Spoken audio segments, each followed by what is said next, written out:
getting an outcry from all members of staff, all various categories of staff. Just, this has been quite a toll that it's taking, and so we were certainly not ignoring the timing. We were just trying to determine what is the best way to provide that this semester as well as looking at next semester. So we did meet with the teacher advisory, and we laid out for them a number of options that they could look at, not only this semester but next semester. They provided feedback. We did not indicate to them 2 weeks ago that there was a decision, only that we would weigh their feedback.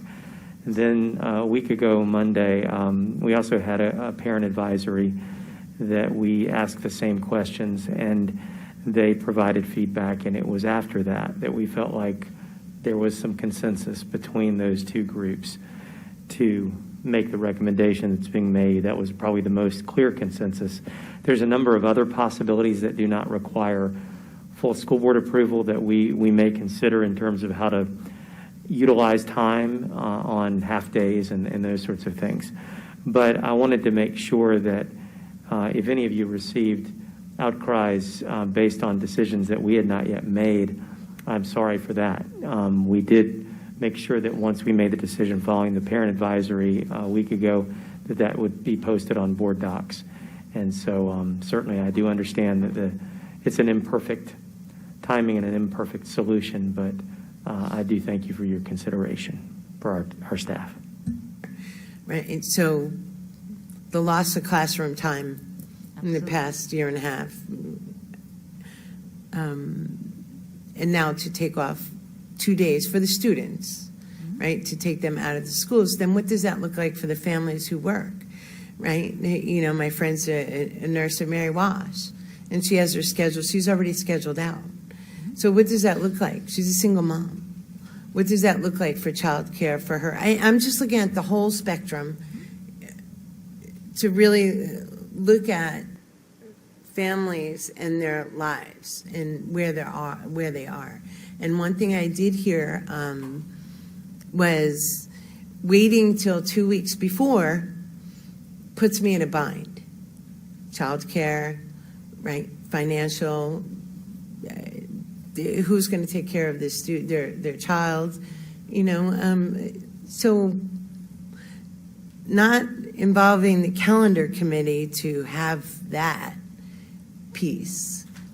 It was just a concern, because I've gotten calls about 2 weeks ago that started saying you need to approve these 2 days, and I said, what 2 days? I didn't even know about it, right? And then I received phone calls going, is YMCA going to give me free daycare for those 2 days? What does that look like? These are real questions that aren't answered. It's great to have to support the 2 days off, but it's also it's a burden on some families, and to figure that out. I mean, does YMCA, are they going to offer the child care assistance for those 2 days?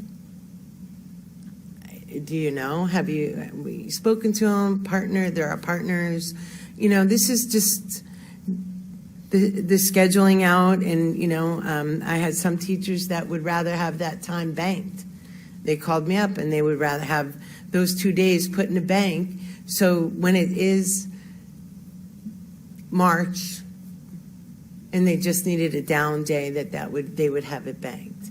So there's many different, the spectrum is huge here, and to make the decision at the last minute, I know it's going to be difficult on families, and I want the public to know that there's no ill will or anything that is going on here that we're doing this. We have the days here available to us. Could we have planned a little better? Probably. But we didn't. That's where we're at. But I would hope that the YMCA would, if we could talk to them and some child care facilities around here to help the parents out who do work and do depend on going to work. They just can't call up their boss and say, I'm not coming in for 2 days, 2 weeks before their shift. Just not fair. But I'm going to support it, but I really, I'm hesitant because the questions aren't answered that are going to affect people's livelihoods. I am in support of these 2 days for our students and staff members and teachers, definitely, because they have worked really hard during this since school has started, and or at least throughout the whole pandemic. And I think it's important that we give them a break. That may not be the reason for us doing this, but I think it's important that we recognize the hard work that they have put in to our schools. And so I support this, this motion.